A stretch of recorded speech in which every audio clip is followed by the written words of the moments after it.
क्या आपने कभी सोचा है कि जैसे आप इफ स्टेटमेंट के साथ एल्स क्लॉज का यूज करते हो, फॉर एंड व्हाइल लूप के साथ आप एल्स का यूज कैसे कर सकते हो? जब आपकी एक लूप रनिंग में है, बीच में लूप को रोका कैसे जा सकता है?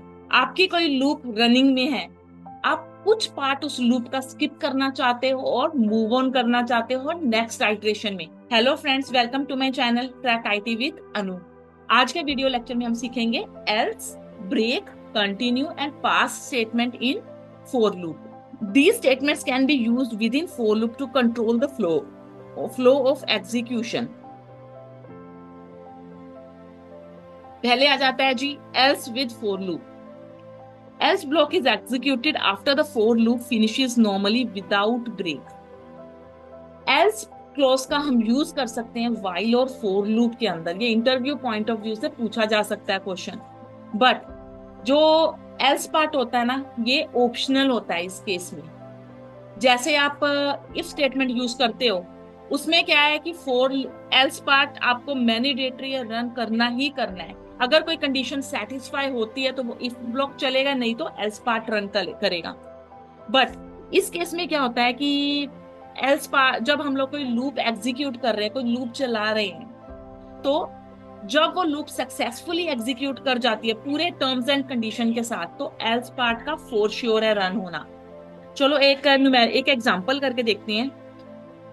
सबसे पहले मैंने एक फाइल बनाई for else dot P Y के नाम से।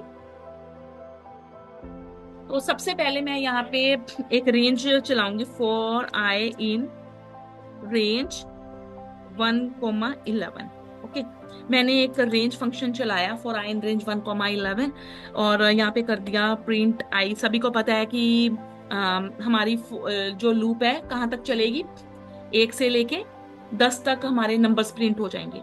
अगर मैं यहाँ पे एल्स पार्ट लिखूं, else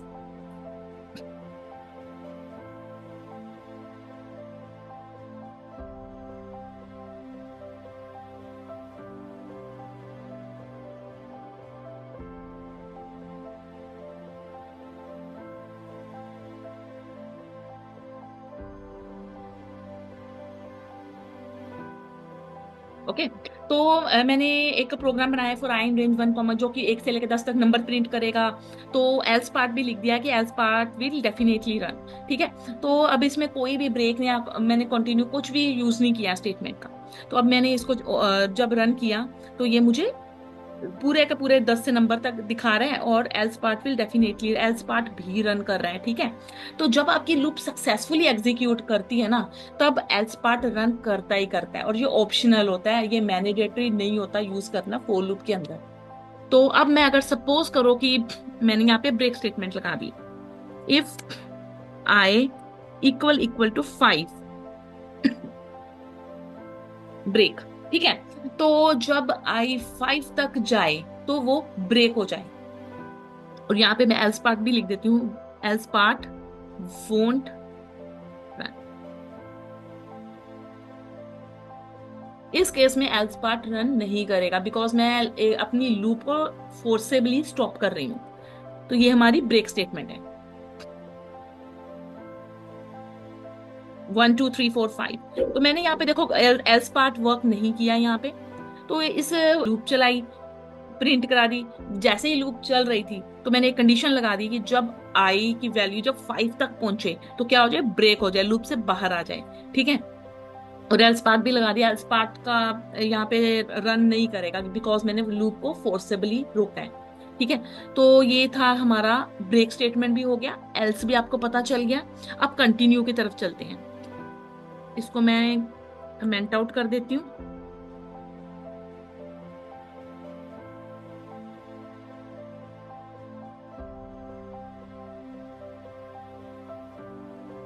for i in range 1,11 और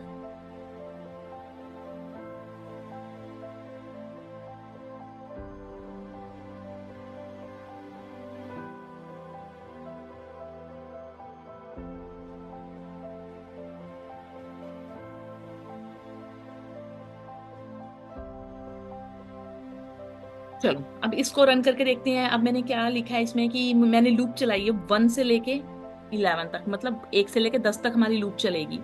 रन करके देखते हैं पहले। ये देखो, अभी आप इसमें नंबर्स देखो, 1 2 3 4 5 प्रिंट नहीं हुआ। उसने क्या किया, स्किप कर दिया 5 को और नेक्स्ट आइट्रेशन में चला गया, 6 7 8 9 10। ठीक है, तो ये हमारी कंटिन्यू स्टेटमेंट है। कंटिन्यू की हेल्प से हम ओड और इवन नंबर्स भी प्रिंट करवा सकते हैं। कैसे? अब इसमें मैंने एक और प्रोग्राम बनाया, इसी में चेंजेस कर देते हैं। अगर मैंने यहाँ पे लिख दिया आई मॉडुलस 2 इक्वल इक्वल टू 0, इसका क्या मतलब है? आई मॉडुलस 2 की अगर जो नंबर 2 से डिवाइड हो जाते हैं कंप्लीटली, ठीक है, आपका रिमाइंडर 0 आता है, तो उनको स्किप कर दो। इसका क्या मतलब है? ओड नंबर्स प्रिंट करवाओ। तो प्रिंट आई कर दिया, तो यहाँ पे हमारे ओड नंबर्स प्रिंट हो जाएंगे, 1 3 5 7 9। ठीक है, तो अगर इवन नंबर्स प्रिंट करवाने हैं तो आप यहाँ पे नॉट इक्वल टू 0 लिख दो, नॉट इक्वल टू 0 या इक्वल टू 1। ठीक है, तो इसका क्या मतलब है कि हमारे जो भी ओड नंबर्स है वो स्किप कर दो, मतलब इवन नंबर्स प्रिंट हो जाएंगे। तो इवन नंबर्स आ गए, तो यहाँ पे हम इक्वल टू 1 भी लिख सकते हैं, इक्वल टू 1, एक ही बात है। ठीक है, आई मॉडुलस 2 इक्वल टू 1, ये हमारी कंटिन्यू स्टेटमेंट है। चलो, अब ब्रेक कंटिन्यू हो गया। अब एक पास्ट स्टेटमेंट भी देख लेते हैं, उसके बाद हम लेक्चर नोट्स पे आते हैं। एक पास्ट स्टेटमेंट भी देख लेते हैं। पास्ट स्टेटमेंट क्या कहती है कि डू नथिंग, कुछ भी नहीं करना। सपोज करो आप एक बड़े प्रोजेक्ट में काम कर रहे हो, ठीक है, तो आपके माइंड में ना बहुत कुछ चल रहा है, आपके अभी कुछ कंटेंट नहीं है, बट जो भी आपको करना है, आपको एक लूप चलानी है। देखो, मैंने सपोज यहाँ पे किया फॉर आई इन रेंज 1,11, ठीक है, तो मैंने यहाँ पे कर दिया प्रिंट टाइम।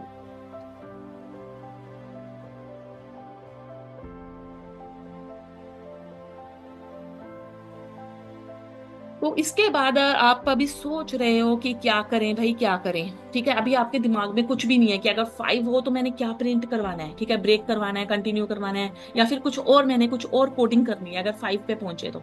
ठीक है, तो अभी आपके माइंड में कुछ भी नहीं है, तो आप चाहते हो कि यहाँ पे आप क्या, अगर आप इस तरीके से लूप को एग्जीक्यूट करोगे ना, तो यहाँ पे आपको एरर शो करेगा। ठीक है, कुछ भी प्रिंट नहीं होगा और आपको एरर शो करेगा, बिकॉज आप जब भी कॉलन लगाते हो, फोर लूप चलाते हो, कोई भी लूप चलाते हो, तो आप उसको बीच में छोड़ नहीं सकते, आपको उसका कोड लिखना पड़ता है। ठीक है, तो यहाँ पे देखो इंडेंटेशन एरर, ये हमें एरर शो कर रहा है। बट अगर आप यहाँ पे पास लिख दोगे, पास, ठीक है, तो पास का क्या मतलब है कि अभी मैंने कुछ सोचा नहीं है, अभी बाद में डिसाइड करेंगे कि इस लूप का क्या करना है। अगर 5 है तो हमें क्या करना है, तो क्या होगा कि ये पूरी की पूरी जो बाकी का कोड है ना, आपका आगे पीछे वाला जितना भी कोड का पार्ट है, वो सारा आपका एग्जीक्यूट करेगा। ये देखो, ये सिर्फ इतना पार्ट एग्जीक्यूट नहीं हुआ, ठीक है, पास लिखने से। इसके बाद भी अगर आप कुछ कोड लिखोगे ना, यहाँ पे कोड लिखोगे, इफ स्टेटमेंट लगाओगे, व्हाइल लूप लगाओगे, कुछ भी लगाओगे, रेंज फंक्शन लगा दो, ठीक है, तो आपका सारे का सारा कोड एग्जीक्यूट होगा। ठीक है, वो इस चीज को स्किप कर देगा। तो अभी चलते हैं, अपने लेक्चर नोट्स देखते हैं। एल्स विथ फोर लूप, ये आपको बता दिया मैंने कि एल्स पार्ट क्या है, ऑप्शनल होता है, और आप इसका यूज कर भी सकते हो और नहीं कर सकते हो। बट इफ स्टेटमेंट, ये एल्स जो है वो मैंडेटरी होता है, एल्स पार्ट का यूज करना जरूरी होता है। नेक्स्ट आ जाती है ब्रेक स्टेटमेंट। ब्रेक स्टेटमेंट क्या करती है कि is use to terminate the loop prematurely when the condition is met. Break statement क्या करती है, एग्जिट द लूप, ये एक प्री मेच्योर तरीके से लूप कंप्लीशन से पहले ही लूप को आप एग्जिट कर देते हो। ठीक है, अगर व्हेन कंडीशन, जब आप लिखते हो इफ नम इक्वल टू 5, तो ये ब्रेक कर जाएगा। अब आ जाते हैं कंटिन्यू स्टेटमेंट। कंटिन्यू स्टेटमेंट क्या कहती है कि skip the rest of the code in the current iteration and moves to the next iteration. Continue statement कहती है कि जितना भी कोड जहां पे आप कंटिन्यू यूज कर रहे हो उसको स्किप कर दो, कुछ पार्ट को स्किप कर दो और नेक्स्ट आइट्रेशन में पहुंच जाओ। ठीक है, तो ये कंटिन्यू स्टेटमेंट है। फॉर नम इन रेंज 1,10, ये यहाँ पे मैंने 5 जो है वो स्किप हो जाएगा। सिमिलर वे में ओड नंबर्स को प्रिंट करवाना है आपको। ठीक है, यहाँ पे ओड नंबर्स को प्रिंट कराया, ये इवन नंबर्स को प्रिंट कराया, अभी प्रैक्टिकली आपको शो किया था। तो ये पास्ट स्टेटमेंट क्या कहती है, do nothing. Pass statement is a placeholder and does nothing. Pass statement क्या करती है, कुछ नहीं। It is useful when you need to write a loop but have not implemented a logic yet. जब आप लूप लिखना चाहते हो, भाई अभी तक आपने लॉजिक नहीं लिखा है, ठीक है, तो इस केस में आप पास्ट स्टेटमेंट यूज कर सकते हो। ये देखो, आज के वीडियो लेक्चर में बस इतना ही। अगर आपने अभी तक मेरे चैनल को लाइक नहीं किया, सब्सक्राइब नहीं किया, तो प्लीज लाइक कीजिए, शेयर कीजिए, सब्सक्राइब कीजिए। Thank you.